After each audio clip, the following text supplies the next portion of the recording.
আজকে শেষবারের মতো একটা কথা বলি।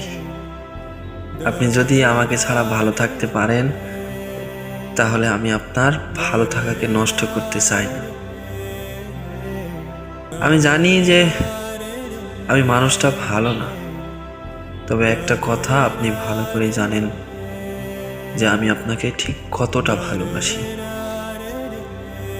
সত্যি আমি কোনোদিনও ভাবিনি আপনি আমাকে এইভাবে পর করে দেবেন। আমি তো আপনার কাছে কোনোদিনও কিছু চাইনি, চেয়েছি শুধু আপনাকে আর আপনার ভালোবাসাকে। এত কিছুর পরেও আপনার ভালোবাসার মানুষ হয়ে উঠতে পারিনি। অবশেষে একটা কথাই বলবো, অনেক কষ্ট হচ্ছে আমার আপনাকে ছাড়া থাকতে, কারণ নিজের জীবনের থেকেও বেশি ভালোবাসি আপনাকে। মন চাইলে ফিরে এসে আপনার জন্য সারা জীবন অপেক্ষা করব।